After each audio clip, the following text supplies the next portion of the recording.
So natatawa ako because pagka may trolls, they have only one thing to say. Hindi nila maribat yung analysis namin ng ibang mga revelations ni Madam Maharlika. Halimbawa, yung argument nila dati is kung mayroon talagang video, bakit di pa nilalabas? So in-explain ko, if there is a video, it exists, then bringing it out would be a matter of timing. Kailangan may impact siya. Kailangan it will cause a change. Hindi yung ilalabas nyo, people talk about it for a while, and then we move on to other issues. Something good must come out of it.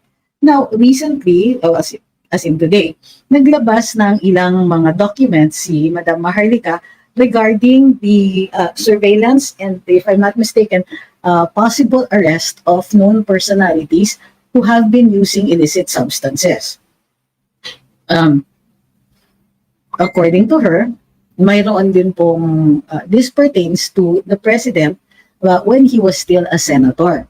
Now, what she was saying here is, dati, sinasabi kasi nga dahil former President Duterte, as a matter of strategy, would sometimes issue contradicting statements. She issued, meron siyang hard evidence of the findings by a drug enforcement agency on the on his alleged background. So the documents, and I have in fact seen them. I have been privy to some of them through law enforcement, and they are legit. Okay, they were dated at the time that the president was a senator. Now, yung iba kasi, ibang revelations ni Madam Maharlika pertain to why there was never an arrest or a full-blown investigation, because this apparently was in the nature of a surveillance or an offer possible by bust later on. So according to Madam Maharlika, interventions were made because this happened during the time of former President Noynoy Aquino. At yung executive secretary ni President Aquino at the time was a law partner of Mrs. Marcos, the First Lady right now. These are what Madam Maharlika has been saying, and this is what she said in her revelations today. So, ang sinasabi niya, kaya niya nilabas ito dahil may mga nagsasabi na hindi totoo yung sinabi o ibinunyag ng ating dating Pangulo tungkol sa background ng ating Pangulo ngayon. Pinabubulaanan niya yung mga trolls at saka yung sinasabi yung evasion ng Pangulo nung tinanong siya about his background on the matter.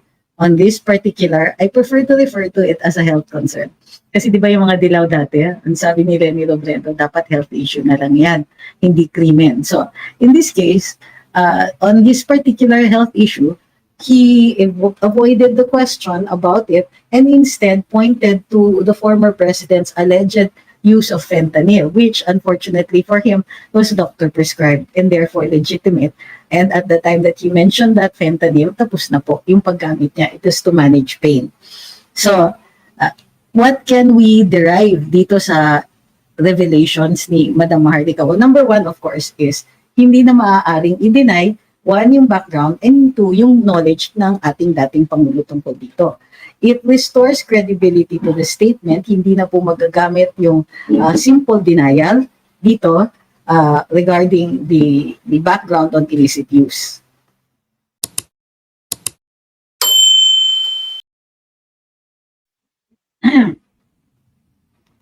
Magandang gabi sa inyo lahat. Ako po si Trixie Cruz Angeles. Ito ang Luminous. Medyo ubus-ubus pa rin ang boses, but grabe yung ano dito. Tingnan natin what we can discuss. I-compress natin as much as we can within the next hour or so. So, I hope everybody's well. Let's get started right away. Pero bago ang lahat, huwag pong kakalimutan, like, share, follow, and subscribe. May Facebook page po kami, Luminous by Trixie Cruz Angeles and Ahmed Paglinawan. We have a backup page, Trixie Cruz Angeles. Tapos, meron kaming discussion group, which is the Luminous group. Maaari din po kayo mag-comment doon. We have a YouTube channel, Luminous TCA and AGP. We have a TikTok channel, Luminous TCA. And of course, pag nagla-live kami sa simulcast, may Rumble din po kami. Hindi na naman daw makakomment sa TikTok, nakakaloka na naman ito. Hi, okay, let's do this. Saan tayo mag-umpisa? Kay Maharlika ba? Siguro unahin natin yon. So natatawa ako because pagka may trolls, they have only one thing to say. Hindi nila maribat yung analysis namin ng ibang mga revelations ni Madam Maharlika. Halimbawa, yung argument nila dati is kung mayroon talagang video, bakit di pa nilalabas? So in-explain ko, if there is a video, it exists, then bringing it out would be a matter of timing. Kailangan may impact siya. Kailangan it will cause a change. Hindi yung ilalabas nyo, people talk about it for a while, and then we move on to other issues. Something good must come out of it. Now, recently, as in today, naglabas ng ilang mga documents si Madam Maharlika regarding the surveillance and, if I'm not mistaken, possible arrest of known personalities who have been using illicit substances.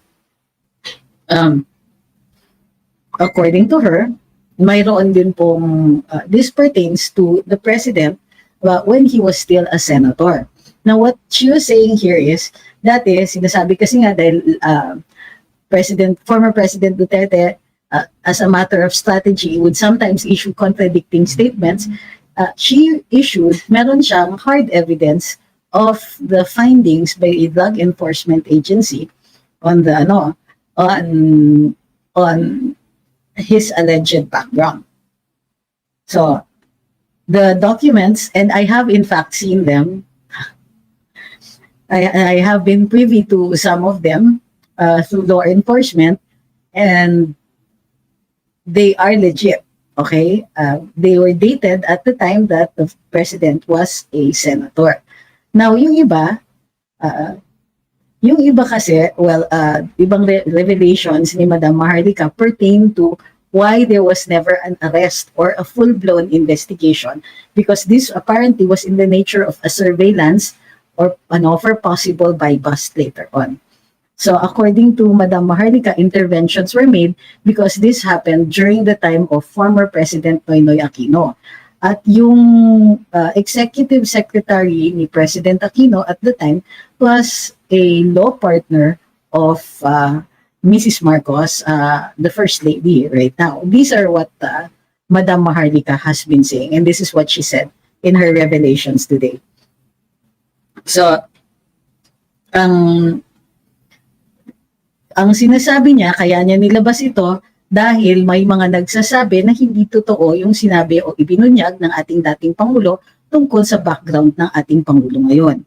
Pinabubulaanan niya yung mga trolls at saka yung sinasabi yung evasion ng Pangulo nung tinanong siya about his background on the matter. On this particular, I prefer to refer to it as a health concern. Kasi di ba yung mga dilaw dati, ang sabi ni Remy Robredo, dapat health issue na lang yan, hindi krimen. So, in this case, on this particular health issue, he avoided the question about it and instead pointed to the former president's alleged use of fentanyl, which unfortunately for him was doctor prescribed and therefore legitimate. And at the time that he mentioned that fentanyl, tapos na po yung paggamit niya. It is to manage pain. So, what can we derive dito sa revelations ni Madam Maharlika? Well, number one, of course, is hindi na maaaring i-deny, one, yung background, and two, yung knowledge ng ating dating Pangulo tungkol dito. It restores credibility to the statement. Hindi na po magagamit yung simple denial dito regarding the background on illicit use. Sabi ni Ma'am Marilu, nag-like na ba daw ang lahat? Please like and share.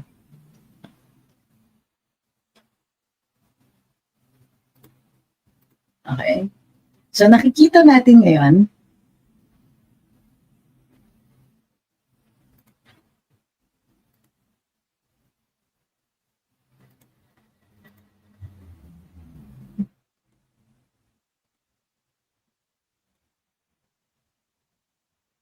what is this?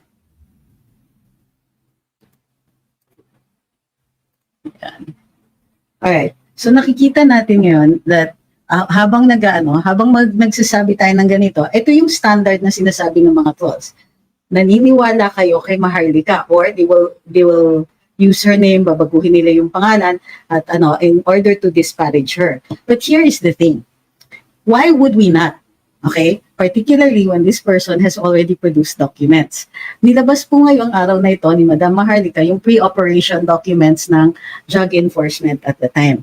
So now, balls in their court. You can no longer say na papaniwala kayo kay Maharlika. Hindi po, pero naniniwala ako dun sa dokumento. And by the way, nakita ko po yung mga dokumento na yan. Hindi lang po siya ang may access. Pinakita din po yan sa akin ng aking source who is in law enforcement. So, kahit sabihin pa natin na hindi si Madam Maharlika yung source, na naglabas si Madam Maharlika, meron po ako, nakita ko po yung original, yung originals niyan. Copies. Scanned copies, so as good as the original. So, yun yung punto dito. And, by the way, tapos na yung linyahan na yun. Now, dun sa mga trolls, alam ko na yan po ay script ng handler ninyo. Kaya nakikita namin na paulit-ulit po yung linya ninyo because you have no way, no capability, and no talent to be able to rephrase that in such a way so that you can be taken seriously. Because there is no point in saying, nagpapaniwala kayo, because what you're trying to do is say that this person is not credible and therefore you are laughable for believing somebody who's not credible. But here's the problem, when she produces documents, I don't have to believe her, but I certainly will give credence to the documents. So, tapos na po yung dialogue ninyong ganyan. Basag na po yan. You can no longer use it. Tell your handler and operator that this is no longer going to fly because we can always say, we don't necessarily believe Madam Maharlika, but certainly her documents speak for themselves, di ba? Okay. So, sabi ni Brian, patay nakita mo din? Yes.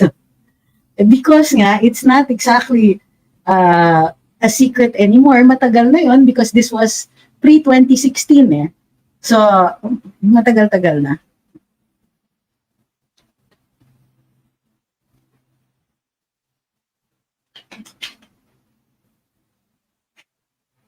Sabi ni LCHNES, ang tahimik naman ng MSM, ang dami nang nangyayari sa admin nila, tapos hindi pa sinasagot ang mga paratang sa kanya at ng asawa niya. Well, certainly the issue again gains new life. Kasi nga may documents. Now, according to Madam Maharlika, the reason, sabi ni Jason Tiago, yun na nga yung yun na nga yung joke. The joke is on the trolls kasi yung mga tao mas naniniwala na kay Maharlika kaysa sa principal nila. Correct. Sabi ni Haj, granting na totoo yung accusation ni Madam Maharlika in yung veracity or legitimacy ng PIDEA docs, ba't di siya pinahuli ni FPRD? Because these documents were circa pre-2016, hindi pa po presidente si FPRD. Okay? And wala siyang personal knowledge, number one. He was a mayor of Davao City at the time, and therefore, hindi siya judge. Hindi siya pwede mag-issue ng warrant of arrest. Ano ba akala niyo sa powers ng isang mayor? I think you have to understand the division of the separation of the branches of government.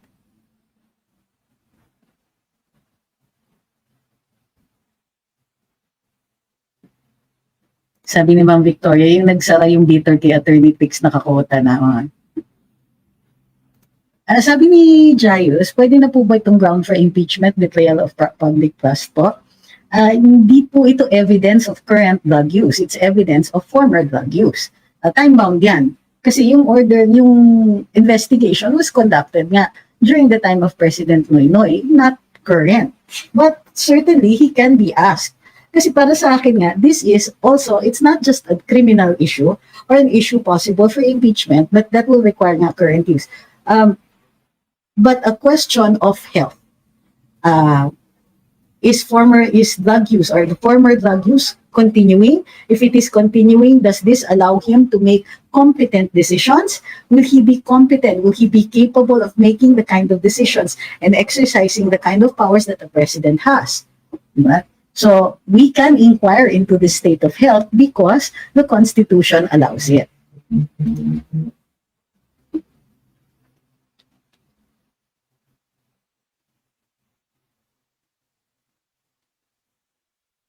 Arnold, we will discuss that later. Isa-isa po. Sabi ni Lori, pwede po ba ipa-extradite si Maharlika ng government kahit US citizen siya? Actually, that is the purpose of an extradition. You ask the country where a person is a citizen, kasi kung hindi citizen, it will depend on which country will be protecting him, what passport he or she carries. But in this case, if the person is a citizen of the United States and the United States, you ask the US to give us a citizen. That's why extradition requires hearing. So bago yan pumayag ang US, kailangan mag-hearing doon. If they are willing to hand over a citizen, number one. Number two, if the citizen will not suffer the death penalty, walang capital punishment, then it is possible. But here's the thing, ano yung kinaso sa kanya? May kaso ba siya dito? Wala. Meron siyang cases, pero sa US final. So paano siya ipapa-extradite? Wala namang case.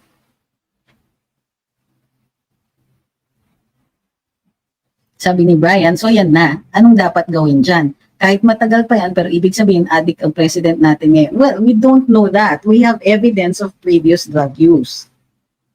And, so ang sinasabi nyo, pero ibig sabihin, addict at president natin ngayon, kaya pala madami na naman ang drugs ngayon, kaya nakakakuha siya. Well, yun na nga. So, ang para sa akin dito, the next step is to inquire into the state of health of the president. Kasi if we are going to allege a crime and the crime is being committed now, that will require evidence. The evidence that Madam Maharlika is holding is evidence of previous drug use or a previous investigation on an inquiry into drug use. So sabi ni Facebook user, I agree, we are concerned about his ability to make complex decisions about the country while occupying the top post. Precisely. This now goes into competence. So we need to raise the issue as a health issue because it is a constitutionally guaranteed right for us citizens to inquire about that.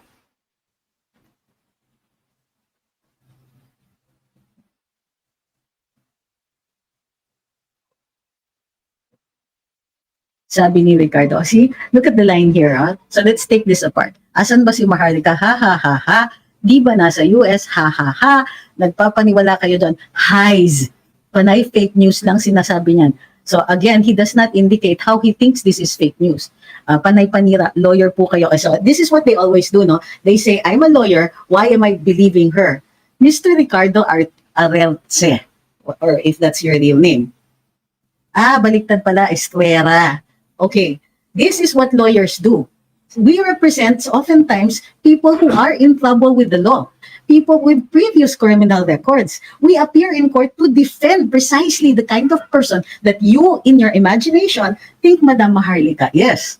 So I do not understand where you find logic in your statement when that is actually an opposing idea. Lawyers do represent people who are in conflict with the law. Lawyers do represent people. Sometimes they're the scum of the earth. And yes, we believe them. Yes, we represent them. So, yung lawyer ka pa naman. Lawyer ako precisely. And I know that no matter what the reputation of a person is, that person could very well be telling the truth. And in fact, the law assumes that that person is telling the truth. Next time, Mr. Estrera, you must think about your argument. Hindi po bagay yan sa inyo. Because your logic fails. So, tapos you connect it pa. So she's in the US and therefore she's not credible. How is being in the US equal to a lack of credibility? Furthermore, in this particular issue, there is the production of documents. Res ipsa loquitur. The thing speaks for itself. Even if Madam Maharlika says absolutely nothing, the document, the facts are reflected in the document. Yun po ang siraan ninyo. And the fact that I'm a lawyer actually gives her credence. Because we can listen even to the people who are accused of the worst possible crimes. And yes, we can find it in ourselves to believe them. Try harder.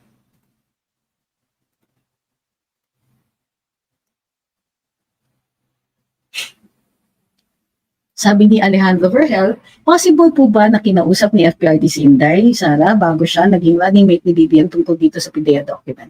She knew as much as we did. Is probably even more. It's possible. But did any of us actually believe it? In the heat of those times, I didn't know. Frankly, talaga zero. And when the former president mentioned that, I was thinking, there might be a failure in communications. I mean, is it possible? And I thought it was election rhetoric, which he also said it was later on. Sabi ni Chester, we love you and we support you. Sa mga trolls, huwag pupunta sa channel ng aming attorney Pixie kung hindi kayo prepared. Walang facts, bawal ang BBM mo dito. Sabi ni Jaius, nakalimutan niya na sinabi niya, nakita niya rin yung document. Yeah, I did. Sabi ni Sphinx, yung mga trolls, hindi nila alam kung anong pahamak ang nagbabadya sa ating mga Pilipino kung sakaling may presidente talagang gumagamit ng droga. So, but wait remember, the constitutional guarantee is that the person is innocent unless proven otherwise. However, the same constitution also says that when it comes to the health concern of the president, the cabinet, and these other officials must be transparent about it. So now the question rises, if there was previous use of illicit substances, do we have a guarantee that there is no current use? Because, or if the previous use has affected his ability to make decisions. These are legitimate questions.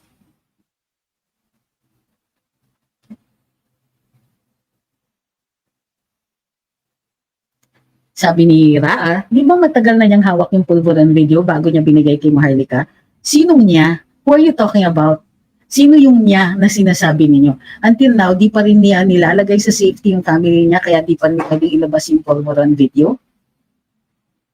What do you mean? I watched it and you're talking about Maharlika's source, Madam Maharlika's source. Matagal nang hawak yung pulburan video bago niya binigay. Hindi nga niya binibigay kay Maharlika.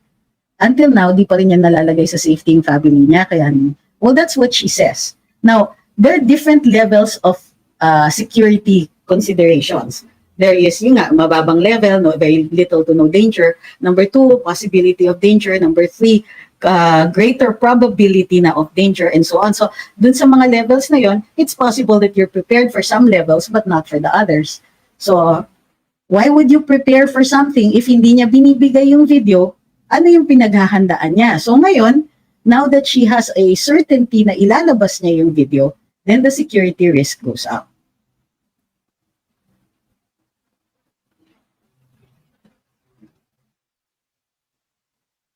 Sabi ni Trust the Process, naalala ko lang madam, nung college ako, instructor ko sa Maritime, isang dating commander ng Navy, sabi niya meron daw drug lord sa Norte, di daw nila mahuli-huli. Oh. Sabi ni Vin, why can't they debunk all the accusations? Bakit tahimik lang ang administrasyon? I'm not sure about the part where they have to debunk, but they certainly ought to speak up as a matter of transparency. But this is their strategy. Kasi lahat ng administrasyon, meron silang what we call a communications plan. And included in that plan are part of the day-to-day policies, kumbaga policy on the day-to-day responses. So if, for example, if I'm not mistaken, it continues to be the policy of this administration to not answer issues as long as these issues have not reached a proceeding. In other words, wala pa yan sa court, wala yan sa civil service, walang complaint filed in Congress, and so on, for impeachment. Their strategy is to not respond. It's a legitimate strategy, but kumbaga, alam natin, it becomes now a matter of values, a matter of leadership. You want to lead the people, but you want to keep all your controversies secret. You don't want to deal with them. You think that if you ignore it, it will go away.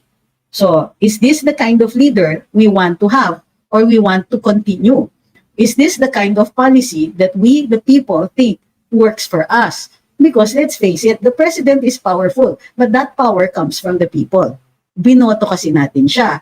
And he continues to be president as part of our agreement that he stays as president up to a certain time or under certain conditions. One of those conditions is that he continues to have the trust of the people. That is why a ground for impeachment is betrayal of public trust.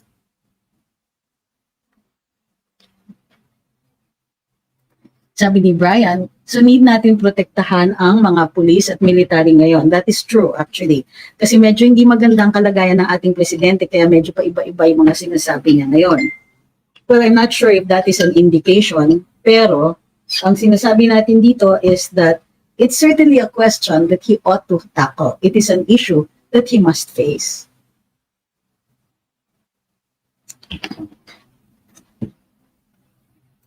No, is the previous act of our president of being allegedly a drug user an impeachable act? Well,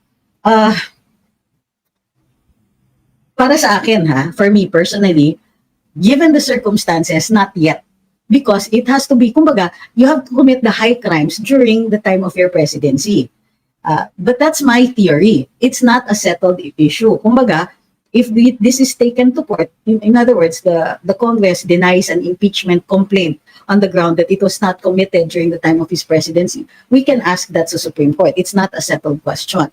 Ako, mas conservative ako eh. Ang tingin ko niyan, kailangan the crimes are committed during the course of his presidency. However, kaya yung ini-emphasize ko yung health concern. Given the evidence of previous use of illicit substances, has it affected his current health? Does it affect his ability to make decisions? Yun po ang nagiging issue dito ngayon. It is not impeachable when the president is sick, diba? But he can be compelled to resign if he is no longer competent. Diba? In other words, his health and the use of illicit substances is also a health issue. If this health issue will not allow him to make competent decisions. In other words, it will affect his judgment. It will affect his ability to lead the country.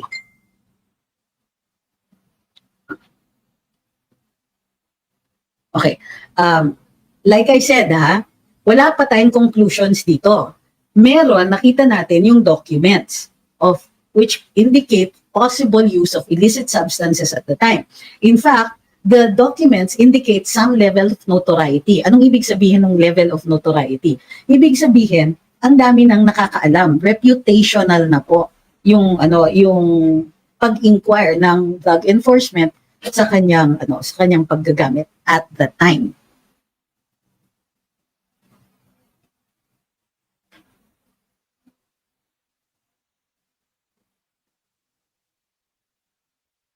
Sabi ni Victor, kung fake news si Maharlika, nasa tao na yan, sir. Maniwala ka o hindi. Pero may mga pinapakita siyang mga conversations or what. Kaya minsan, maniniwala ka. But sabi ko nga, nasa atin na lang yan. Hi, kay Red Villano, official. So, wakas daw nakaabot siya sa live. About the tolls, why can't they post a comment that has factor evidence attached to the accusations on our attorney Trixie? Well, they don't have to, sometimes kulang talaga, facts or evidence, pero at least i-argue nila using some kind of source as a jump-off point. Or use logic. Diba? Halimbawa, sasabihin, abogado ka pa naman, naniniwala ka kay Maharlika. Naniniwala nga ako sa mga kliyente kung nag-commit ng mga krimen eh. So, what does being a lawyer have to do with believing in a person who produces documents?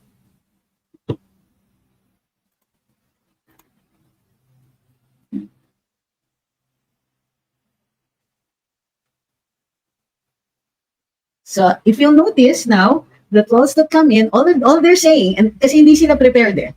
Sa totoo lang, wala silang hawak. Wala silang, like I said, they neither have the logic, the documents, the evidence, or anything of the sort, not even the talent to be able to meet any of these arguments head on. In other words, they can't even meet Madam Maharlika. Diba? They can't even say na fake news ka, given the fact that she's not giving news. She's simply showing documents. Of course, she gives her opinion, no? Pero her opinion aside, ang kailangan nilang tirahin ay yung dokumento. At paano nila titirahin yun? May presumption pa nga of regularity yan.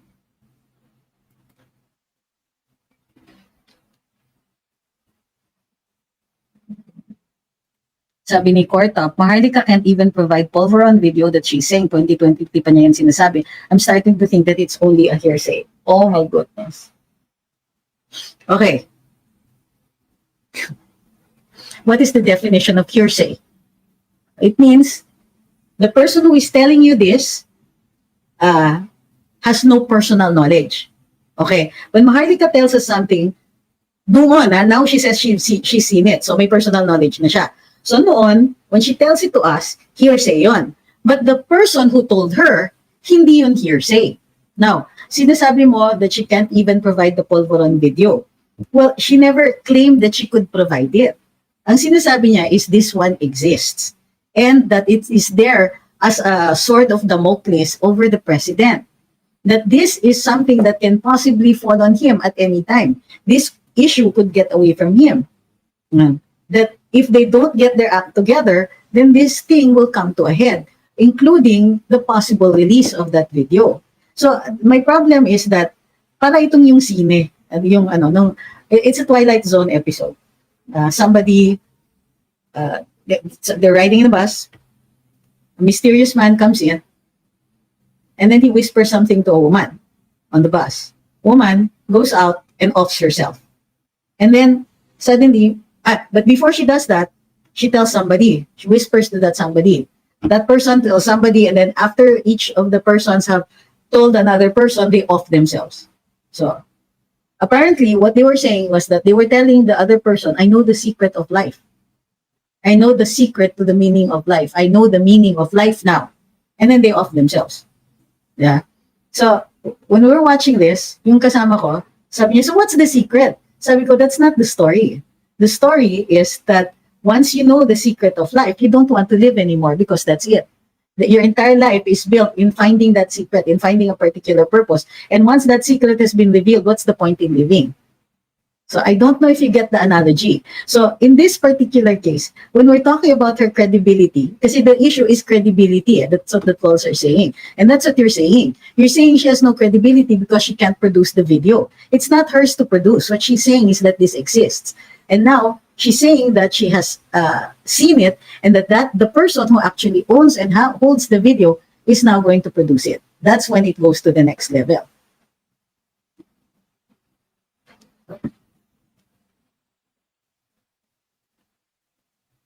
Sabi ni Francis, Congress can't impeach their president. Only the multitude of people will swarm in Malacanang and remove him by force. Maybe.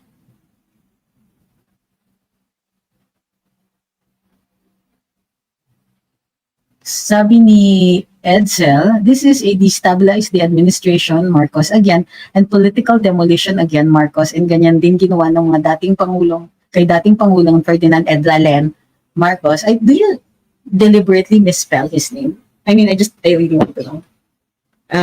Ngayon pa kaya. So, alam mo sir, every president suffers from criticism. Kasi guaranteed ng saligang batas yan. And yes, I agree that to some extent, Marcos Sr. was operated on by the yellows. In this case, well, you have to prove that. Para sa akin, pwedeng operation, pero how do you answer the fact that there are PDEA reports? In other words, what you're saying is that there's this entire conspiracy. Para sa akin, irrelevant yun eh. Sa akin, simple lang. Is the president's current state of health enough for him to be able to lead the country? Sabihin mo pa 10 milyon ang conspiracy dyan. Hindi pa rin nila sinasagot yung fact that the president's state of health may be precarious. Okay? You're not dealing with the issue eh. Ang issue, simple lang naman eh. Kaya ba niyang mag-lead? Kaya pa ba niya mag-lead? Can he still lead the country? Diba?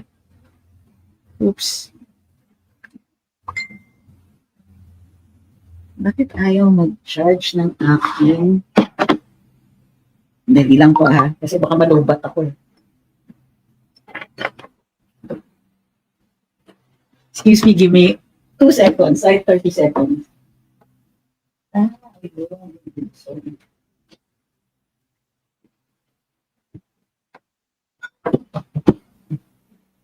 Ayan.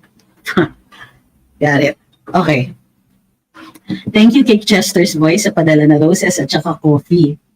Salamat din kay License and others.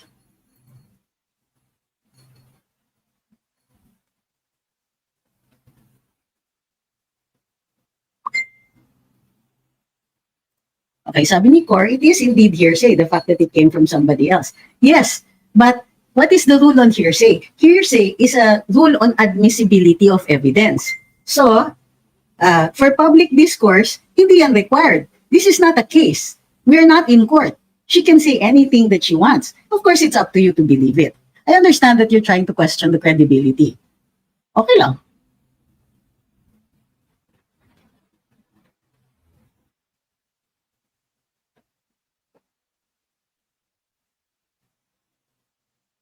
Sabi ni Antonio,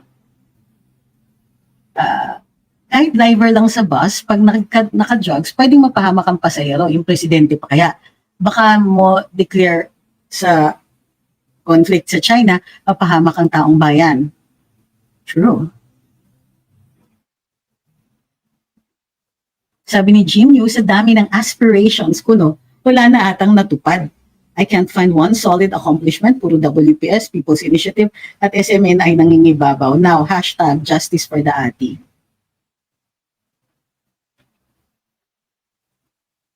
Sabi ni Sela V, paano mo sasabihin di-stop? Pati international community, hindi nagbago tingin nila sa mga Marcoses, hinahanap pa rin, tinatanong yung corruption ng tatay niya.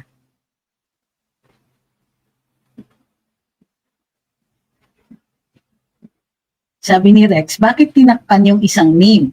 Dapat ilabas lahat para sa transparency sa lahat.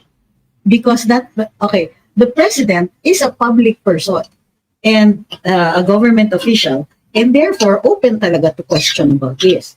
Nag-iingat siguro si Madam na baka hindi public figure yung isang pangalan mo. And therefore, violates that person's privacy.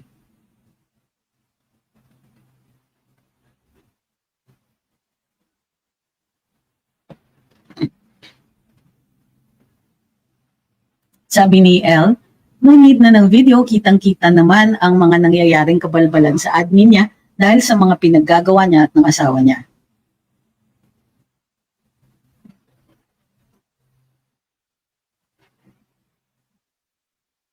Sabi ni Jello, this is an interesting observation. I wonder how the yellows feel now that the person they truly hate was protected by their own noy-noy. Sabi ni Ryan Doyen, this is good. Every time a president gets criticized, di-stamp plot kagad. Sabi ni Oseng, were they on FPRD's drug matrix? I think it's possible. Madam Maharlika says that Senator Aimee allegedly intervened, so he would not be named in the drug matrix. Allegedly.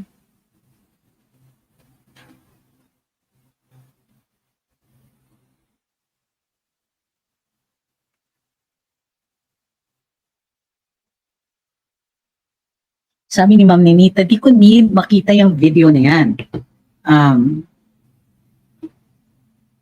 Enough na sa akin yung sa mga taong nagsasabi na meron nga. Makikita naman kung nagsisinungaling ang isang tao.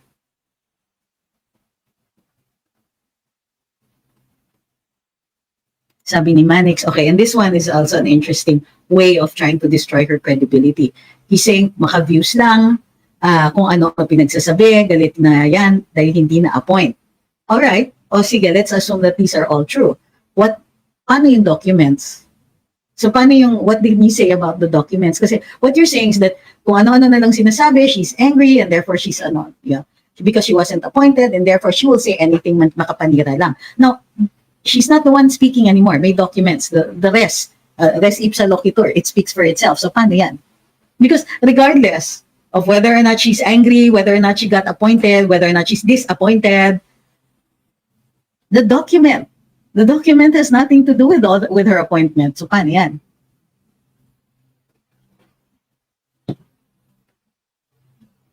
Sabi ni Chester, sa mga tolls dito, kung ako manager nyo, di ko kayo pababayaran. Napaka-senseless ng mga argumento niya, makakomment lang. We're having healthy discourse here, but you're ruining it with your nonsense. Sabi ni Red, these trolls lack research. It's crystal clear that they're either close-minded or paid individuals because I can't get any substance on their arguments.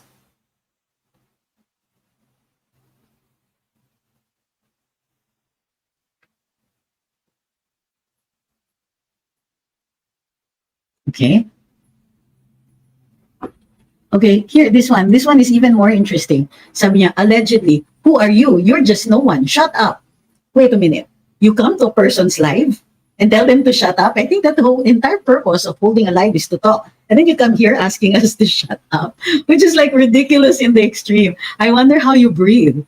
I mean, seriously, you have to tell yourself, inhale, exhale. And then you say, you're just no one. That's true, I'm just no one. So why are you listening?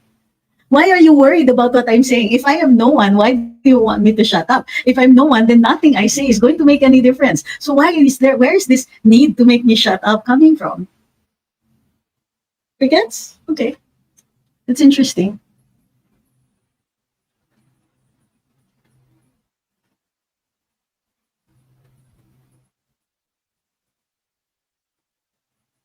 Sabi ni Ployball, hindi po lahat, how to trace the authenticity of the document kung walang control number. I'm afraid to tell you this, but usually ang may control number, okay, I know this for a fact, kasi ang PMS nagko-control number, naka-barcode yan. But not all agencies do that. So halimbawa, yung, ano ba to? Yung, NBI, ewan ko kung ngayon nagko-control number, pero noon wala. And during this time, during President Noynoy's time, I had not seen whether or not they used control numbers. Pag nagpa-file ako ng complaint, stamp received lang po.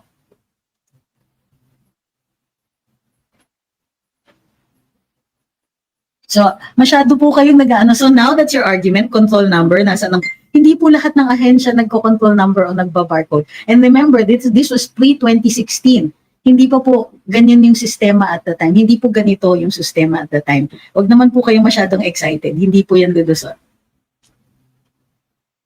Sabi ni Observant Me, if I remember, the artista's last name is Yes. Starts with an S. See?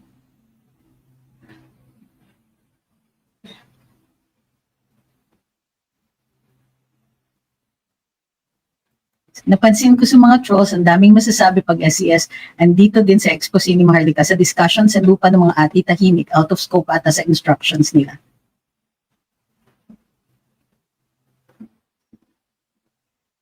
Sabi ni Ra, so kung pulveronic video ay hindi ginawa ni BBM nitong current times, probably nung before campaign pa, reputational lang din ito at hindi pang impeachment. I think so. Yeah. It's not even evidence of actual drug use. Kasi yung evidence of actual drug use, kailangan nakita mo na may drug use, di ba? But it is an indication that he was under investigation for this before.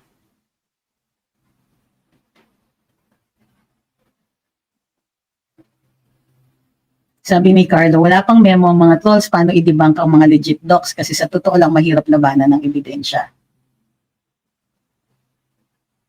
Sabi ni Fresco Daily, yung mga nakikinig dito kay Attorney Twixie at sasabihin niyo shut up. Siya, lumayas kayo, gawa kayo ng sarili niyong streaming, mga police.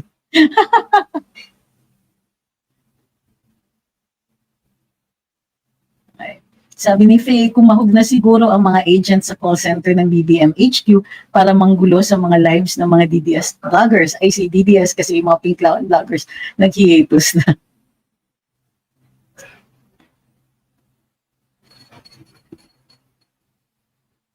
So yung mga nagtatanong, how can we authenticate? Now, ano yung purpose ng authentication ninyo? Susumitin niyo ba sa hukuman yan? Okay? Is this going to be, because that's usually the purpose of authentication because you need to submit them to court or you need to prove it to somebody during a proceeding. But this is for purposes of discussion. These are purposes for, kasi nga diba, national discourse ito.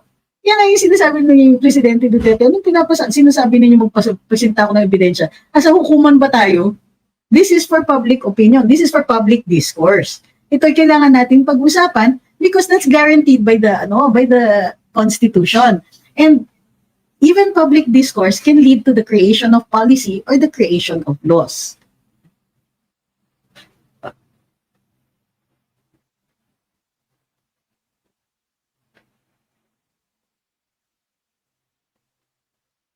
Ganito yun eh. Also, now, as a matter of again, discourse, as a matter of logic, if there's nothing to be afraid of, then this is something that he can freely discuss, di ba? Why shut down? Why accuse the former president of fentanyl use instead of head-on answering the question? Remember when they asked President Bill Clinton? Yeah, I didn't inhale or something like that. Di ba? Yeah, I smoked marijuana but I didn't inhale. Di ba may mga ganun? But they dealt with it. Why? Nobody can sue him anymore. But people will lose faith. They will lose their credibility. So those of you who are arguing, So what? Noon pa yun, no? So what? Nasaan yung proof? Nasaan yung ganyan? Nakita niyo ba siyang nagano? Hindi. But there is an indication based on official documents that he was being investigated due to the notoriety of that use. Okay? And yes, it is something for discourse. Yun ang sinasabi ni Pangulong Duterte. Okay lang ba tayo na ang ating Pangulo ay may ganon? Ay gumagamit? Okay lang ba tayo na ganon? Or sabihin na natin di gumagamit. Okay lang ba sa atin na he has never answered the allegations about this, and now he must answer our concern about his state of health and his state on whether or not he is competent to be president given these facts. Okay? You know, he now has the burden. Ito, may document ito, sagutin nyo naman po kami.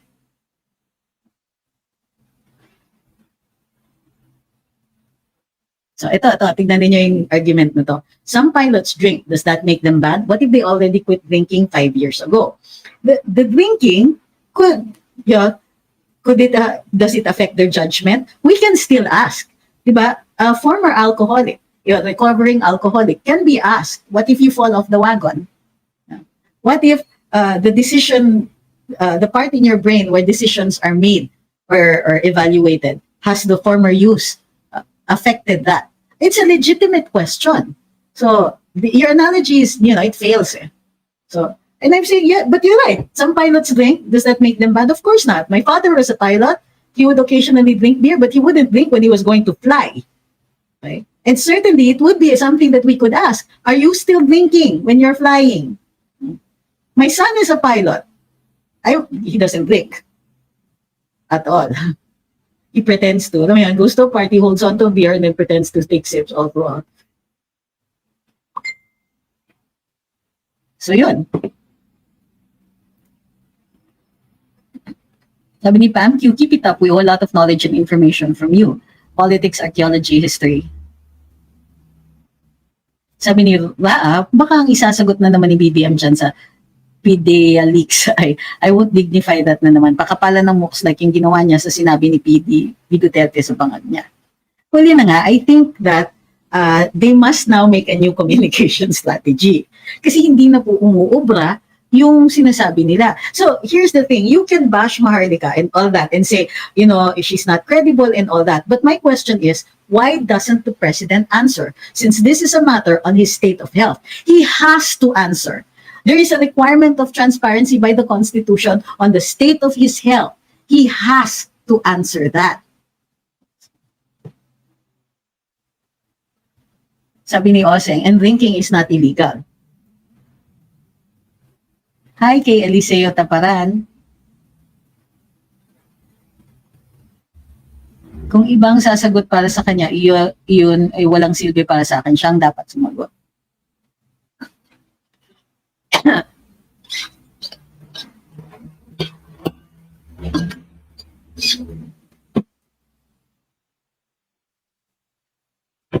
Sa pasabog ni Maharlika ngayon, ano kayang masasabi ni Senator Amy dahil nabanggit na siya mismo ang nakiusap. Tapos naalala ko sa interview niya after Davao Rally, hindi na niya alam na nagpulverin si Coots.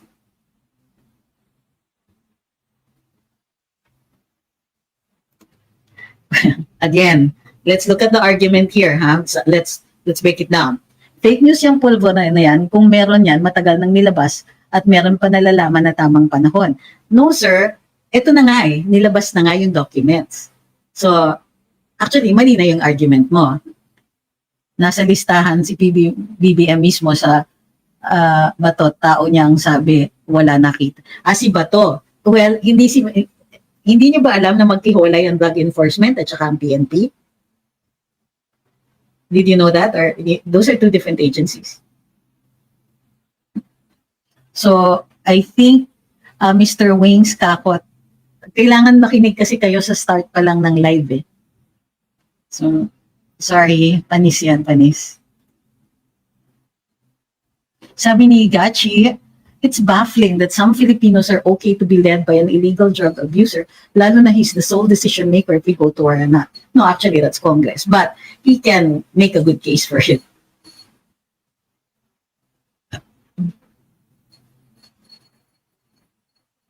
I don't know about him admitting to the use of marijuana. And you're accusing me of having accepted it. Please show me the link where I said that I accepted it. Because I will naman, if ano, and I will explain. But please show me that because I don't recall ever saying that I accepted it.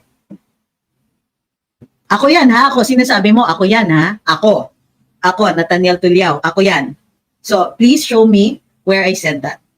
I'm pretty sure that you think that I said that during one of my lives or one of my one of the posts in Luminous. Also, iba po ang marijuana ha, we will distinguish.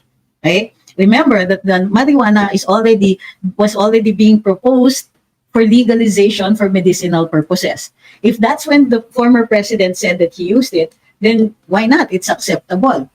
So, in fact, the world over, many countries are already decriminalizing it. So I'm afraid that whatever it is you're trying to do, if you're trying to attack the argument by using marijuana, those are two different things.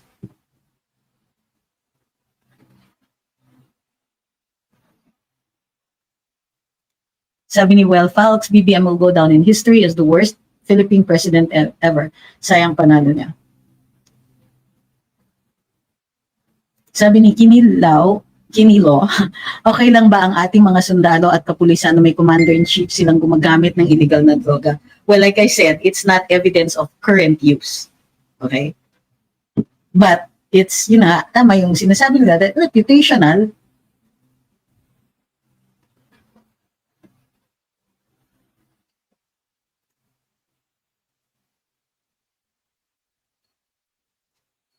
Mabuti na lang talaga, Attorney Pix, hindi ka na sexy BBM, kundi talagang hilong-talihilong ka sa pagsagot ng issue kay BBM. Ang hirap niya ipagtanggol sa dami ng seryosong palpak. Actually, the way they're defending the president now is by ignoring the issues. Wala bang alam ang mga dilawan sa document na yan before sa labanan nila ni Lenny at di nila inilabas samantalang sa panahon ni Pinoy nangyari yan? I don't know. I don't know if they know it. It's possible that they didn't.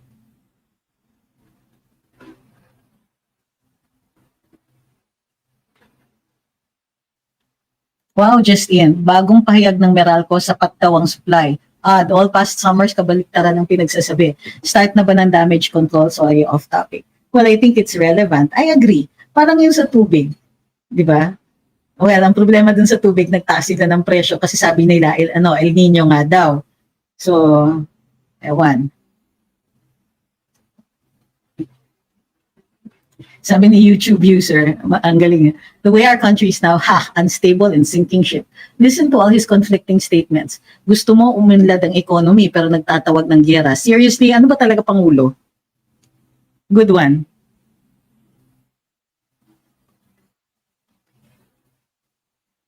Sabi ni Marianne, my God, people please wake up. BBM is clearly incompetent to remain as president. Wake up, get real.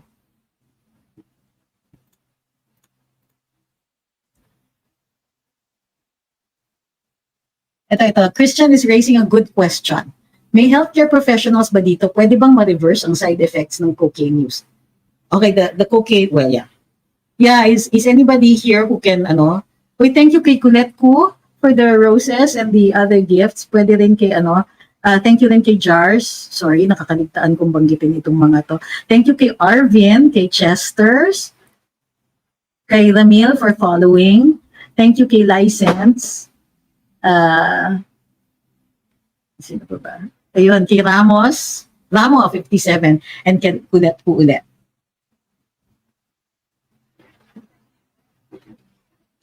Sabi ni Commander Aguila at MERS, may control number yon, binura lang ni Maharlika. Meron ba? Hindi ko nakita yung, yung dun sa pre-op, dun sa pre-operation report, hindi ko yata napansin. But I'm glad you mentioned this. Thank you kay Commander Aguila.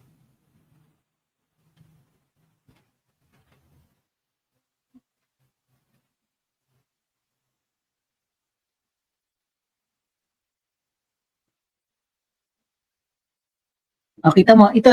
This person comes late in the game and now he's just saying stuff thinking that it will make a difference. So, si Maharlika parang Christy, puro chismis lang ang alam. Haha, kung may video ilabas na, bakit pa may date? Pulvoronic. Sir, hindi po yung video pinag-uusapan dito. Mali yata yung napasok ninyong chat group. Live. Hanapin niyo po yung pinag-uusapan yan. Redacted. But dun sa actual report na nakalagay yung mga names, may control number yon. Meron ba? Wala. Kasi yung pre-operation, isang file lang kasi yan. Grabe. Isang file lang kasi po yan. So, yung pre-op nandyan, yung post, ano ba yan?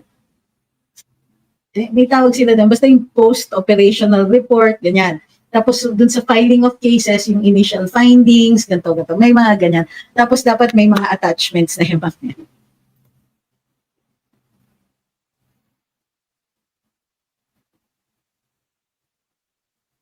Sabi ni Ramon Ramos, mahusga kung hindi ka nanonood ng video ni Maharlika. Naulit din po ni FPRD na nagparehab sa Germany bago mag-file ng COC. Yeah, I think he said it twice.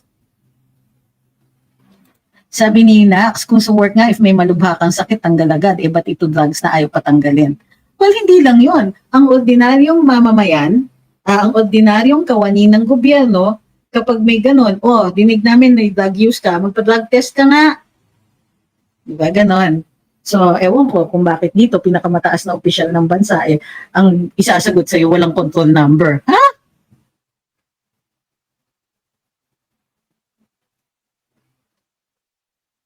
Sabi ni Clark, ayaw naman natin ulit mangyari. Dati yung pandemya, napaka-active ng kapulisan at mga army para mapasunod ang mga mamamayan sa pagsunod ng batas sa kalsada. Sana araw-araw may sumusunod sa batas. Sabi ni Ryan, may batas po ba if ever drug user ang isang public official? Opo, kasi may random drug testing po tayo. Meron po. And by the way, hindi ba pumirma ang ating Pangulo na wala siyang hindi siya nag-commit ng krimen? Well,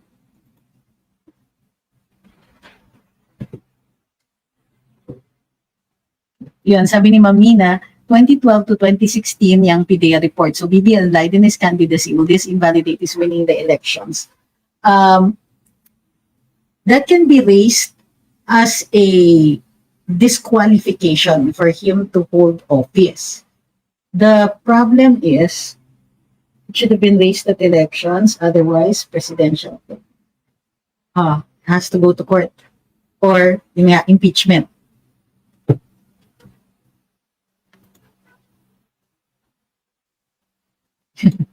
Mahirap magdemanda kung walang tunay na ebidensya. What are you talking about? At ano po ang definition ninyo ng tunay na ebidensya?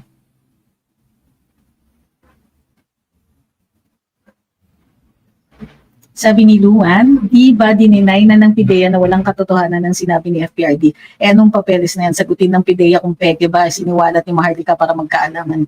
Actually, also a good point, ma'am.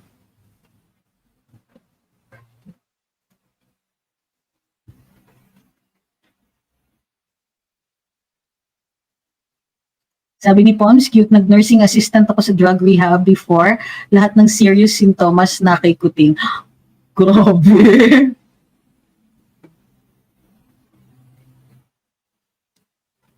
Sabi ni Commander, so unfair yung time ni Tatay Digong sa yung Operation Tokhang. Lahat na dadakip, yung iba inosente pa. Pero eto, dahil friend nila si Aimee, di nakasama sa dinakip during war on drugs. Wala tayong evidence dyan. Ang sinasabi lang is that hindi siya ma-include sa matrix. Kasi kung na-include siya sa matrix, well, he would be under surveillance.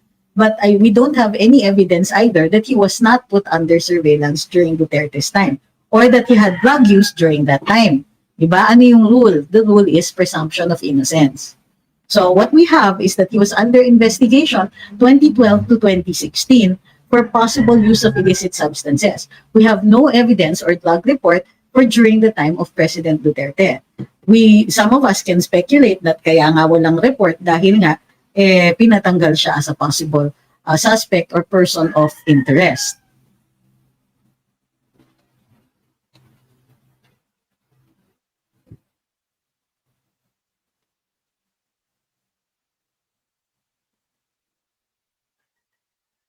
He can be disqualified ASAP if he if he submits to a drug test now and it turns out positive. No, actually, he can be, may immunity siya eh. So, even if it means that he has committed a crime.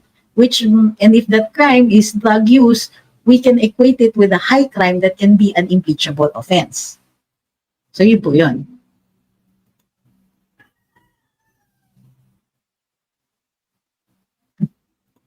So, ayan na naman. Regardless of the credibility of Madam Maharlika, what you should be asking is the credibility of the documents. Kasi no matter what she says, may dokumento siya eh.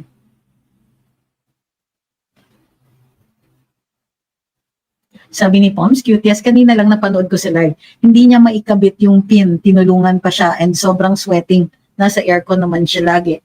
Tigas pa nga nakakadang niwi sa nabubulol ang endlutam. Symptoms ba? Symptoms pala yun? Sabi ni Pastor, paano kung sabihin ng PIDEA na di totoo ang mga dokumento? Tignan ko ha, wait. Nasa na ba yung kopya na pinost?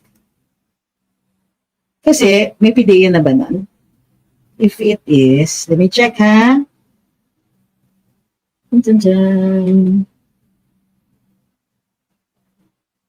Ay, oo, may mga redacted. Oh, PIDEA nga. Confidential. March 11, 2012.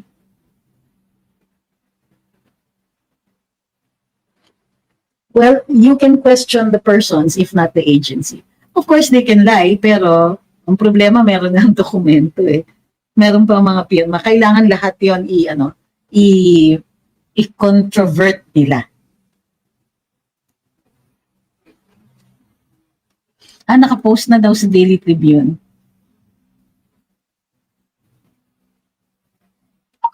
Oh my goodness. Sabi ni Vince, short-term effect yung high body temperature. Thank you for that information. Hindi ko alam tong mga to talaga. So, alam mo ma'am, sabi niya, putragis na Maharlika yan, saan ang bagong ebidensya? Bago nga po yung yung authority to operate at saka pre-operation report na pinost niya. Bago po yan, di naman po yan nalabas before.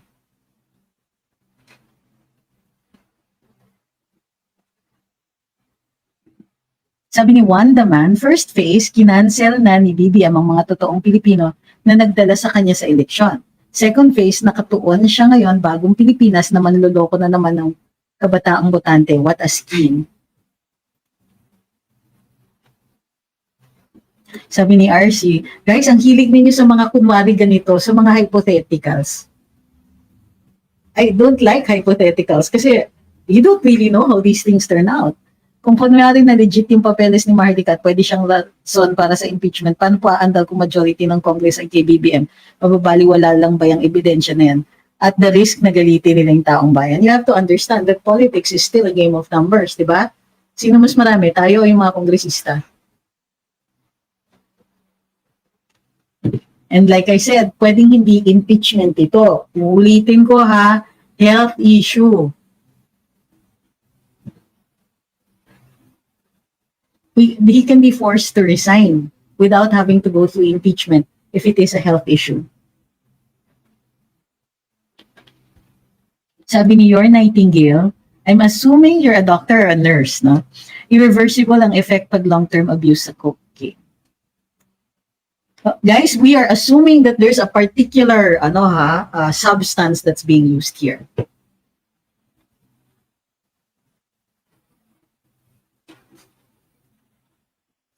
Sabi ni Red, actually napansin ko the news alone of the alleged use for president is encouraging drug users, pushers, and lords to do business again. The social impact to our country is super visible. Yeah. Thank you kay Ramo 57, sorry, for the team bracelet and others that you sent. Yun, sabi ni Commander Aguila, tayo, di ba mas marami tayo?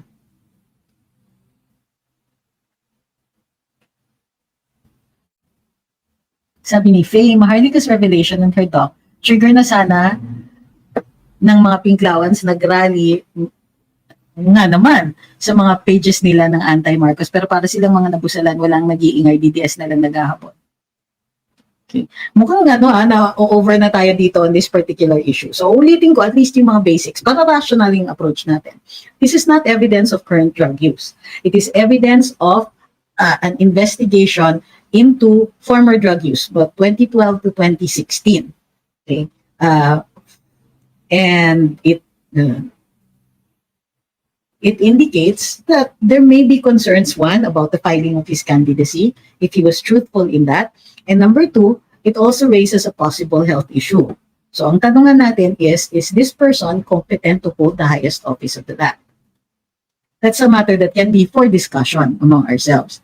Now, if you want to talk impeachment, then you have to show that this is my theory, it is not settled, that the use or the crimes were committed, including corruption and other high crimes, during the course of his office. Now, if there is evidence of current use, then he is immune from prosecution, no? But not immune from an impeachment. Now, if there is also evidence of that, it now becomes a more serious question dun sa kanyang kalusugan. Uli ang kalusugan ng Pangulo ay isang bagay na maaaring questionin at any time ng mga mamamayan. At kung mayroong concern, may requirement ng transparency on the part hindi lang ng presidente, kundi pati mga miyembro ng gabinete nito. Kailangan i-certify nila ang competence ng Pangulo pagdating sa ganon. Okay? So it's not solely a crime, no? But it does raise matters for public discussion. Pwedeng pag-usapan at pwedeng questionin, pwede nating i-demand na ano ba talaga, kaya nyo ba? Kaya nyo bang manatili dyan? Kaya nyo bang gumawa ng desisyon? Ngayon, kaya mo bang hindi gumamit? Kaya nyo, nakakatagal ka ba? Kasi kung dati may paggamit, yung pagkakagamit ba ay merong yung sakit na, addiction na. Hanggang ngayon, meron pa ba? Legitimate na mga katanungan yan. Okay? Hindi tayo pwedeng kasuhan pag tayo ay nagtatanong tungkol sa estado ng kalusugan ng ating Pangulo. At maaari din tayong mag-demand. Hindi lang kay Presidente ulit, pati sa kanyang gabinete. Kailangan sagutin nila tayo. Kayo, nakikita niyo yung Pangulo. Tama ba yung mga desisyon niya? Nakakapag-desisyon ba siya? Siya ba mismo ang nagde-decide? Nakakapag-diskurso ba kayo? Yung pagdidiskurso ba niya, logical yan? May mga sintomas ba? O kayo mga taong naiimbita sa mga party-party nila, mayroon bang tuloy-tuloy na paggagamit? Itong paglalabas ng mga dokumento, regardless of who says it, at please, wag na kayong gumamit ng mga argumentong naniniwala ka kay Maharlika. Naniniwala ako sa dokumento. Certainly on the face of these documents, maaari tayong magkaroon ng presumption. Maaari tayong mag-presume na gano'n. Kasi sa totoo lang, it does look legit. Walang yung mga fake kasi na documents, there's something off parati on that. Like, tabingi, munti ko na sabihin tabingi, may mga wrong spellings, mali yung pagkaka-phrase, and so on. Diba? Kung merong peke, then that's another crime, also falsification of public documents. So, kailangan din nating questionin yan. So, ang punto dito is, nobody can stop this conversation now. Ang gobyerno natin, ang mga kawani ng gobyerno, ang mga opisyalis natin sa gobyerno, ay nagiging pressing na para sa kanila na sagutin naman ng diretsahan ang issue na ito. At makilako kayo dito sa diskurso. Huwag niyong isipin na, hindi namin papansin, hindi kami magko-comment, hindi na po pwede. Kasi may mga lumabas na. Ngayon, kung ang argumento lang ninyo, hindi siguro totoo yan kasi walang control number, pakita nyo sa amin na in 2012 to 2016, ay may control numbers na mga ganito. What if ito ay Xerox of an original document, yung original document na Xerox at a time na wala pang control numbers. So, kailangan sumali kayo, gobyerno, dito sa diskurso. Nagtatanong na ang taong bayan. Dahil sa mga dokumento, dahil sa mga revelasyon na ito, ito na ay valid na pag-usapan ng taong bayan at valid na i-demand ng taong bayan sa kanilang mga opisyal na sagutin. Okay? Ngayon, bakit ko sinabay pati yung EO 57? Kasi matindi kung binasa ninyo yung EO 57. Ay, nakakaloka. Teka, hanapin ko pa yung EO. Nasaan ko ba nalagay? Hala, hindi ko na-upload dito. Sandali, sandali.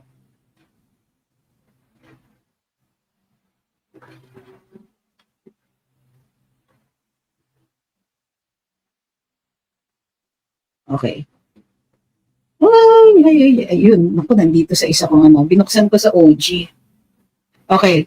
Maraming mali dito sa EO. Hindi. Maraming questionable dito sa EO 57.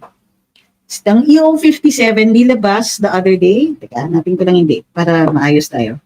Nilabas ng March 25 pala. Takes effect immediately. So na-publish na siya. Okay? Pero 15 days. Immediately daw after, ano. Ngayon, bakit tayo concerned? Dahil, well, as a matter of policy, tinatanong natin ang wisdom ng mga aksyon ng ating Pangulo with regard dito sa ano, sa WPS or / South China Sea. Okay. So, pero tingnan natin, ano ba ang basihan ng pag-issue ng... Ang EO 57, ayon dun sa mga pahayag, ay gumawa lang ang Pangulo, kinonvert niya yung dating National Coast Watch System at ginawa niyang National Coast Watch Council and ayun. Tapos dati may National Task Force for the West Philippine Sea. So ngayon, create niya yung National Maritime Council. Ito na po ngayon, yung dating National Coast Watch Council, ginawa siyang National Maritime Council. Okay. And after this, it stops becoming rational. Bakit questionable ito?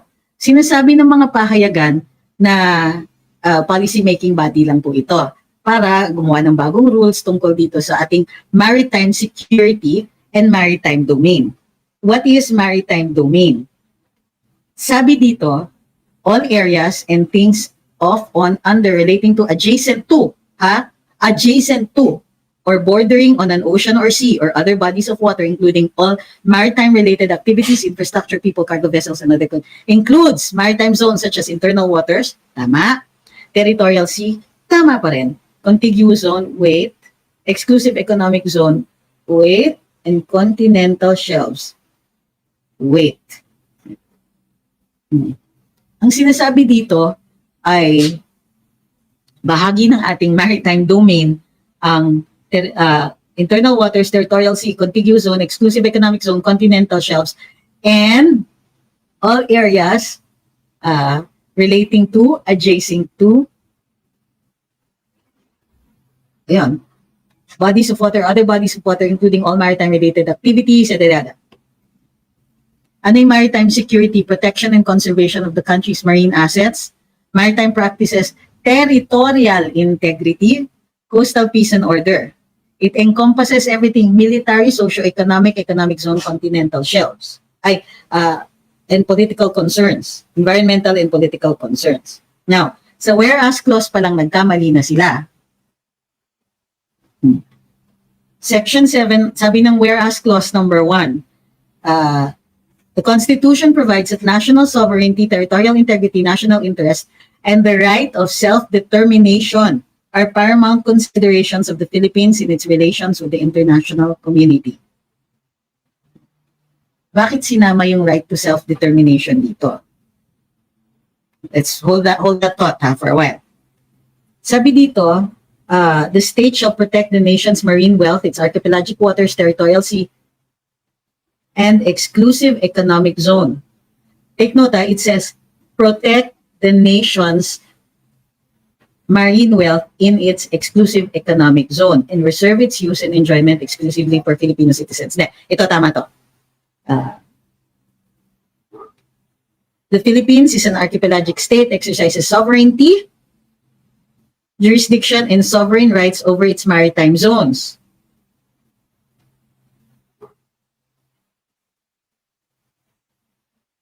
So, maritime zone ba ang EEZ? Maritime zone nga. So ulit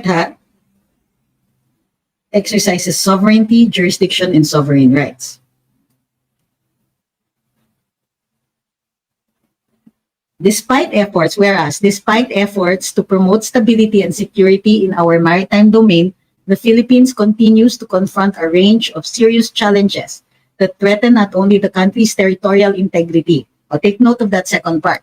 The first was right to self-determination. The second is territorial integrity,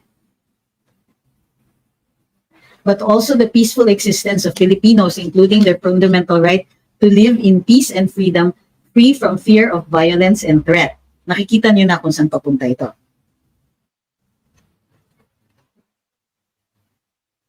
Okay. So, nag-create sila, yung dating National Coast Watch Council ay ginawa na siyang National Maritime Council. Now, ano yung powers niya? Pansinin niyo yung part na to.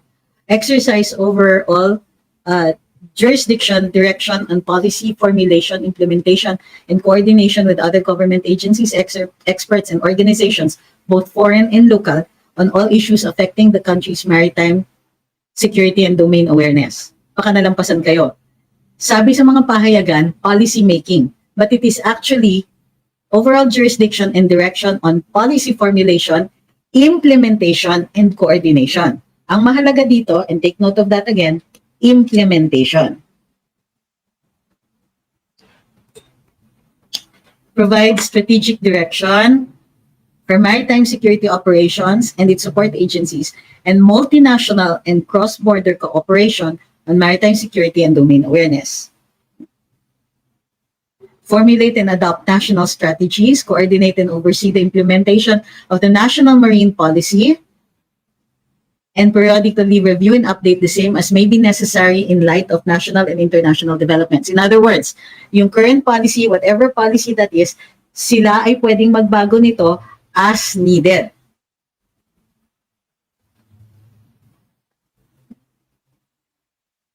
Okay.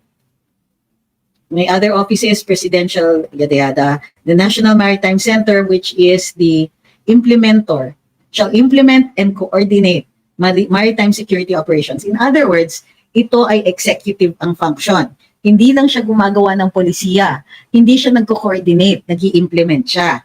Now, may mga support agencies na directed to render full support and assistance to the council.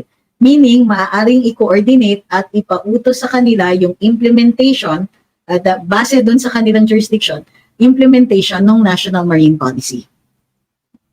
Section 7 ang pinuna ni Senator Amy. Sabi niya, authority to accept assistance and or donations from domestic or foreign sources for purposes relevant to their mandate, functions, subject to existing laws, rules, and regulations.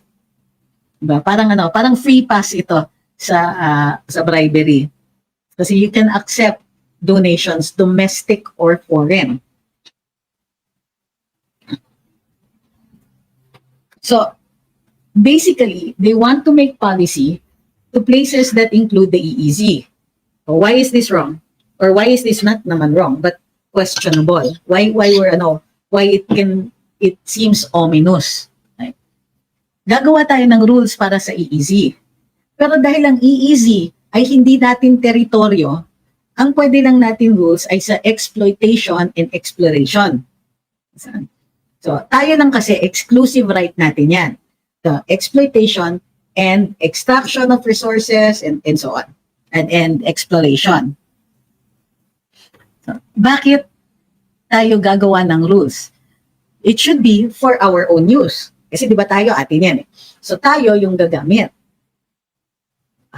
Nakikita niyo na? Parang, okay, so we're making rules, pero the rules are for Pinoys only. But this is restricted only to exploration and extraction. So, anong gagawin natin ngayon kapag mayroong dumaan dyan, kapag mayroong nangisda dyan, and so on? Ano ang gagawin nilang standards at ano ang magiging strategic response nila dyan? So, basically, what they're doing here is they've created a body primarily, supposedly for all maritime concerns, but primarily for our EEZ, for this particular issue.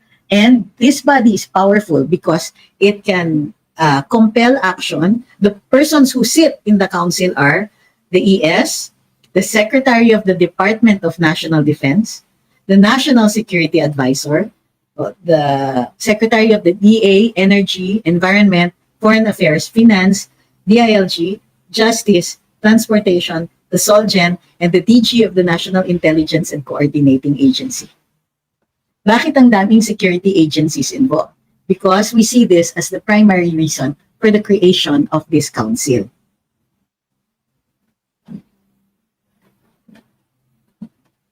So, as it is, parang the way the media was dealing with this, ay, gumawa lang ng body, ay, policy making, marami naman policy making bodies. But it is policy making and implementation. Okay? So, sinasabi ni James, we need to amend immediately. Hindi po tayo mag-amend. Nakita niyo ba yung term? Executive order. So, who makes that? The President. We have no say in that. Because what he's doing is supposedly executing the laws. He issue an EO to implement existing laws. But what they're doing here is they have created a body supposedly to create policy also as needed. Habang nagbabago ang sitwasyon doon, gumagawa rin tayo ng policy. Gumagawa rin tayo ng strategic responses. Why? This is a quick response. Okay? Which also means that we expect that the Philippines will be taking action, some kind of action on these matters. So, what is the only acceptable action when you are dealing with other sovereign states? It's diplomacy. Whether that diplomacy is exercised through a diplomatic protest or that is through sitting and talking with another country. That is the only way we deal with other countries. Now, if you take action and that action is interpreted as an aggressive action, mali na tayo, ha? Now, kasama rin dito yung mga gray ships kasi ka-coordinate natin our security agencies, NICA, AFP, actually the DND, the National Security Advisor. Tapos, dito sa nakaupo yan, those are part ng council. Ang coordinating agencies, Coast Guard, AFP, PNP, DOJ, Customs, Immigration, NBI, BFAR, Transnational Crimes, PIDEA, National Mapping and Resource Information Authority, NAMRIA, other words, Philippine Space Agency, and UP Institute for Maritime Affairs and the Law of the Sea. Yung UP kasi, dun ginagamit na natin sila dun sa Benham Rice. So, kasi part of the exploitation and exploration is the study of our EEZ. Okay.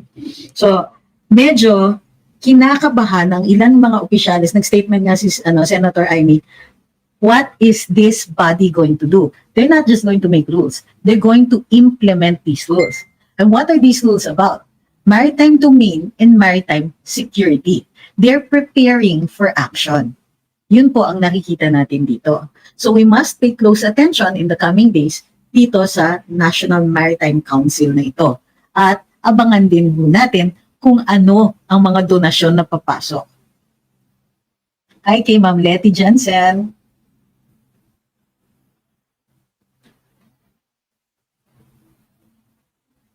Para hubog ako, sabi niya, posible po ba magkaroon ng public debate regarding dyan sa WPS para matundukan ng discussion? I'm sure alam din naman ng mga nasa government yung mga sinasabi ninyo ni Attorney Roque. Why do you want na matuldukan yan? Diba? International relations isn't one particular place and one particular time. It's something that's ongoing. We always have to be talking to our neighbors. We're always going to have issues. And sometimes those issues are mainit, kagaya na ngayon, and sometimes those issues are just ordinary day-to-day things. Walang tuldok yan. But what you're asking is to establish the facts para maging maliwanag kung tama yung response natin.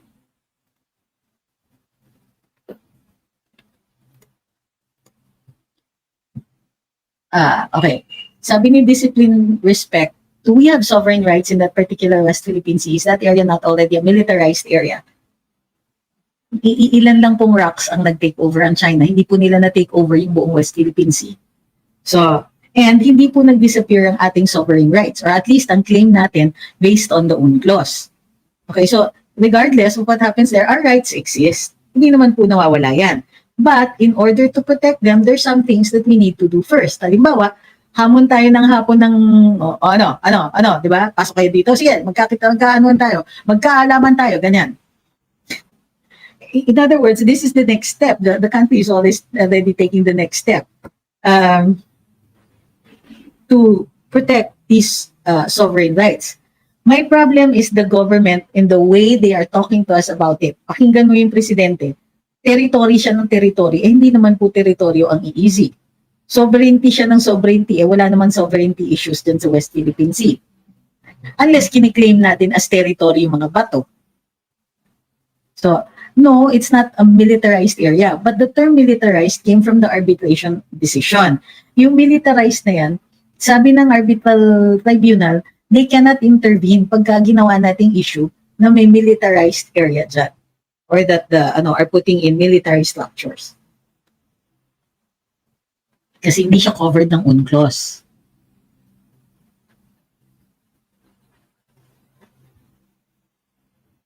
Hindi po magaling ang ubo ko. Sabi ni CJ, why is it that Congress today has no legitimate opposition? It might be the quality. Kahit nga yung illegitimate na opposition, wala eh. So, maybe it's the quality of the representatives in Congress or the quality of the speaker.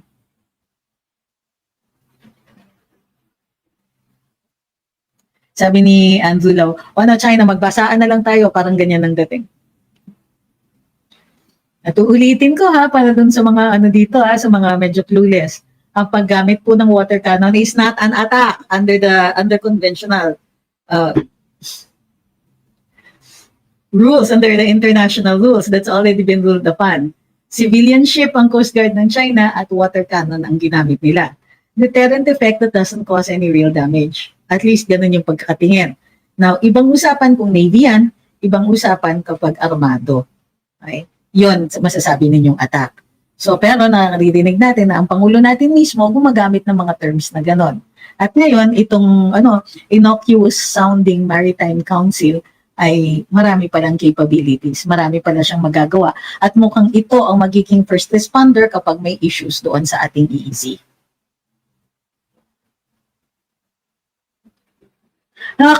Kapusang bundok. Hindi lang naman po si Attorney Harry Roque, hindi pa nagbablog ng ganyan si Attorney Harry Roque, nasabi na po namin yan. Talaga? Parang divide and conquer ba, ha? Sabihin ninyo na sinabi ni Attorney Harry yun, samantalang matagal din namin. Pwedeng sabihin ninyo, sinabi din niya, kasi matagal na rin po namin sinasabi yan.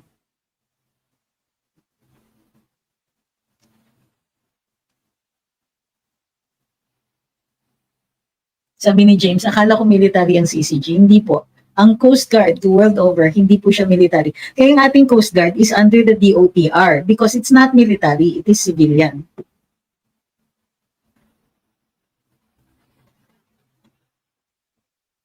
Ayan na po, ito na pa naman po. So si Ma'am Sophia, almost word for word, ginamit niya yung argument ng calls yesterday and the day before. Hindi naman tayo ng hamon. Sino may sabi? Ano yung sinasabi ni Commodore Tariela? Kawawa na nga mga sundalo natin. Sinong sundalo ang nakawawa? Na-resupply naman natin, di ba? Ito yung tanong, kaya natin mag-resupply by air, bakit di ginagawa? Alam niyo ba? So, ibig sabihin, okay lang, natapakan na lang nila tayo. Tapakan? Paano tayo tinapakan? Kala ko ba nasa dagat yan? Wala namang lupa dyan para matapakan tayo. Really, seriously ma'am, yan po yung argumento ninyo.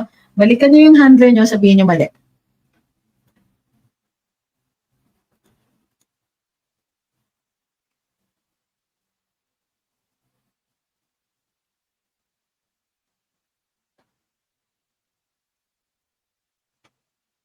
Sabi ni Kinilaw, yun na nga, bakit nga daw madalas ang resupply natin? Ba, ewan ko.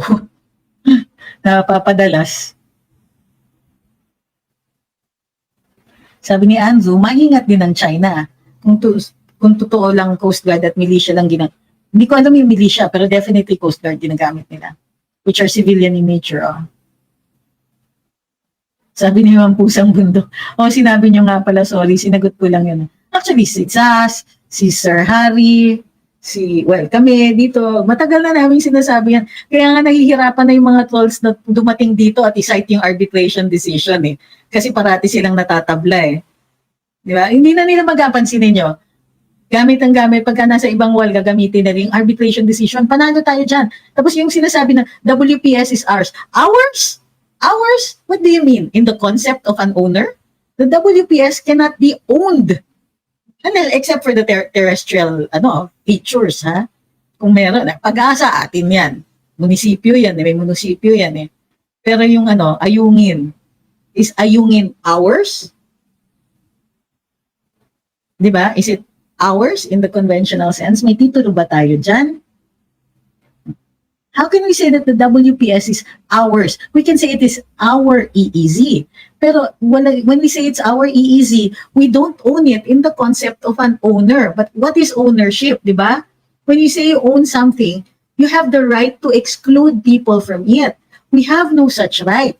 Freedom of navigation is guaranteed in the EEZ. Now, tama, kung tayo yung hindi pinapayagan mag-navigate dyan. Mali rin ng China kung hindi tayo pinapayagan ng freedom of travel dyan sa lugar na yan. We can traverse that. Pwede natin lakbayin yan. Right? Free passage ang tawag doon. So, pwede yan. Hindi dapat tayo pinipigilan ng China. So, tama tayo on that regard. They cannot exclude us, nor can we exclude them. Pero, hindi rin natin pwedeng pigilan, lalong-lalo na yung may freedom of navigation and right of innocent passage.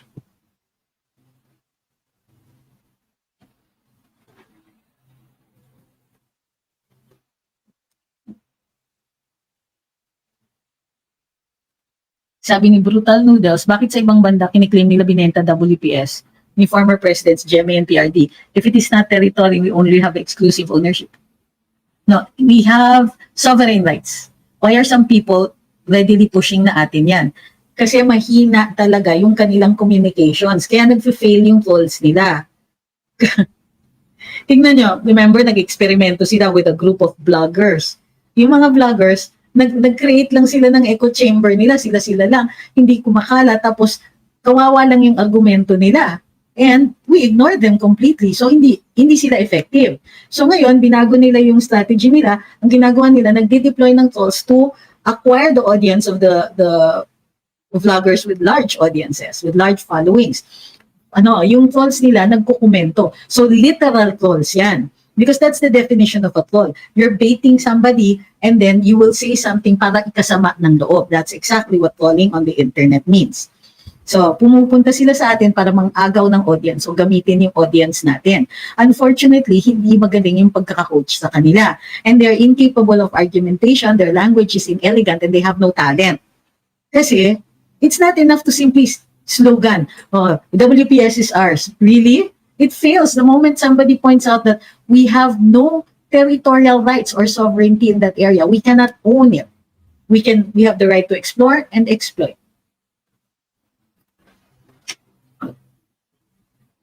And minsan, kahit ang Pangulo natin, nagkakamali din. He talks about it as territory.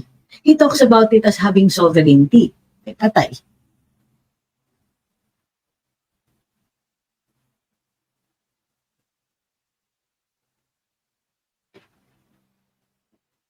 So, ang tingin ko, kaya sila gumawa nitong EO50 is to continue, para meron silang maipapakita that they are continuously protecting or defending our right to our WPS, which is okay naman. Ang problema is what they're going to do with this Maritime Council and what this Maritime Council is going to do in our EEZ. Abangan natin. It can take donations. So ano kayang bibigay ng mga kano?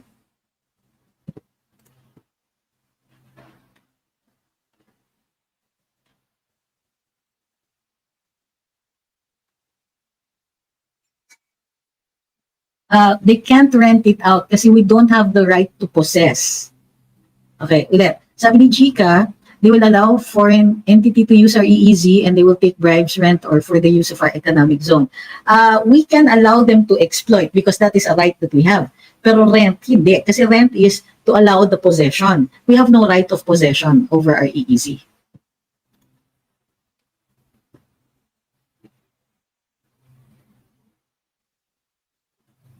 Sabi ni Braven, kaya madalas daw resupply para magalit lalo ang China. Baka yan gagamitin nila na justification sa buong binubuli tayo ng China. May discrepancy ba mga definition ng ating territory? I think yung baselines law ang mali.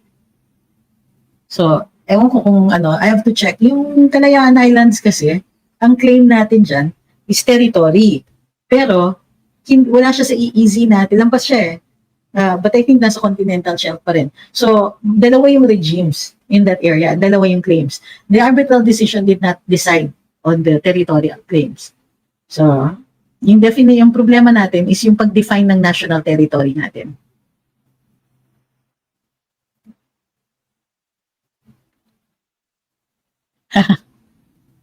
Sabi ni Joel, bakit parating alam ng China pag magre-resupply? May signboard ba yun?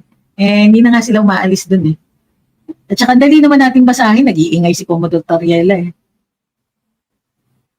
Sabi ni Josh, mas malakas pa ang territorial claim natin sa Sabah kaysa sa WPS. Wala tayong territorial claim sa WPS, easy lang. Pero dun sa Sabah, yun, teritoryo talaga yan.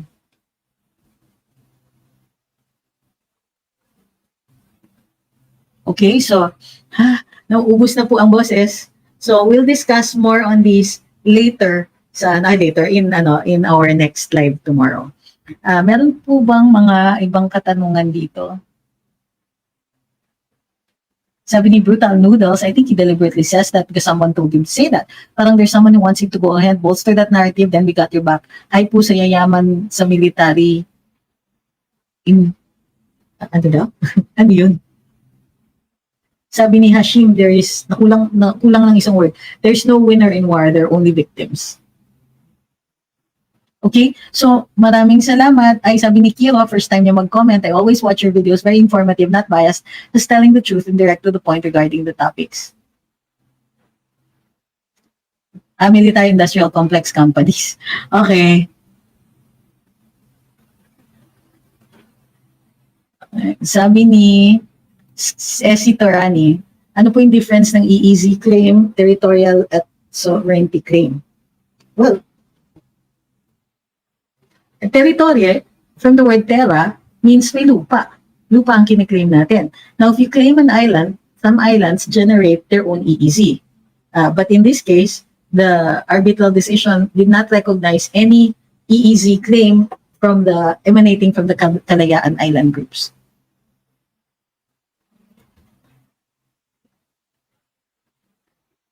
Hi kay Herman Reyes, he's in Ohio. Okay? So, yun. So, very interesting yung na-discuss natin ngayon. Yung una, yung revelations ni Maharlika and how the trolls are getting it wrong. Uli, they keep saying, naniniwala ka kay Maharlika, bugado ka pa naman. We lawyers, we deal with scum of the earth sometimes and we believe them. So, mali yung kanilang logic. Pangalawa, it isn't Maharlika's credibility that's at stake here. In fact, her credibility has nothing to do because she produced documents. Now, yung mga dokumento na to ay nagpapakita na inimbestigahan ng ating Pangulo between 2012 and 2016 tungkol sa di umanong paggagamit daw ng pinagbabawal na gamot. Tama ba yung term ko? Okay. So, ito po ay nag-raise ngayon ng issue tungkol sa kanyang kalusugan at sa kanyang kapasidad na gumawa ng mga desisyon bilang Pangulo at yung kung ang kanyang mga thinking processes ay hindi na apektuhan at bukod pa doon ay kung gumagamit pa rin. Assuming na totoo, kung gumagamit pa rin, may continuation ba yan? May part 2, 3, 4, 5, 6, 7, 8, 9, 10. Diba? Yan. Ito ay mga lehitimong mga katanungan na sa ating saligang batas na kailangan transparent. Di lang ang Pangulo, ngunit pati ang kanyang gabinete tungkol sa estado ng kanyang kalusugan. At ang paggagamit ng gamot na bawal o restricted ay isang bahagi ng isang issue na ma-raise tungkol sa kanyang kalusugan. Okay? So, ngayon, ang diskurso ay papasok na sa health concerns, sa possibility na may krimen pang nangyayari, sa ano ang magiging reaksyon o ang kanyang mga polisiya ba ay ganito dahil sa pag-imbestiga sa kanya and so on. Okay? Ebidensya ba ito na siya gumagamit ngayon? Hindi. Ebidensya ito na inimbestigahan siya due to the notoriety of the information. Kung ano yung naging resulta ng pag-iimbestiga na yon. Dahil ito po ay matter of public concern. Dahil syempre, Pangulo natin ito ay maaaring gawing bahagi ng diskursong pampubliko o diskurso nasyonal, ng pambansang diskurso. We can talk about it. Maaari tayong mag-demand ng transparency. Maaari natin questionin ang gabinete. Masi-certify niyo po ba na ang ating Pangulo ay may competence na maging Pangulo at tumuloy-tuloy bilang Pangulo gawa ng mayroong mga dokumento na nag-i-indicate na posibleng gumagamit siya noon. Ngayon, pwede rin natin tanungin, gumagamit pa ba ngayon? Pwede rin natin tanungin, paano ka nakakalusot sa posibilidad na ikaw ay makulong? So, maaaring ituloy-tuloy na pag-usapan ito dahil lehitimong bahagi ito ng ating lehitimong topic ito sa ating paggamit ng kalayaan nating magsalita at magpahayag.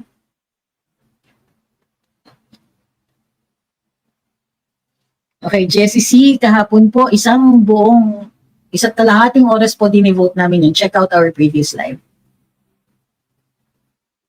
Okay, so maraming salamat, paubos na po ang boses sa pagsubaybay ninyo sa araw na ito. Salamat sa nagpadala ng mga super chat at super sticker. Thank you kay Red, thank you kay Jaius, kay Joel Sarmiento, kay Ma'am Wilma, kay Jessie, kay Divina Albay. Dito naman po sa TikTok, maraming salamat po sa lahat ng nagpadala ng mga gifts tulad ni Ramo 57, sa mga nag-follow, si Nakat, si Shagurla Loaris, nagpadala siya ng rose. Si Lan Ramos nagpadala din. So, thank you very much kay Ramo 57 muli. At kay Kulet po. So, maraming salamat sa lahat ng nagpadala both sa Facebook stars, YouTube, super chat, super sticker, at saka dun sa mga gifts dito sa TikTok. Muli, expect ko bukas subaybayan niyo po uli kami at we can expound on some topics we touched on for today. Huwag pong kakalimutan, ingatan po ang ating kalusugan, ingatan niyo po ang sarili niyo, kailangan pa po kayo ng ating bayan. And naging seryoso na po ang diskurso dito sa paglabas ni Madam Maharlika ng gantong dokumento. Let's see where this goes. In the meantime, good night everybody. See you tomorrow.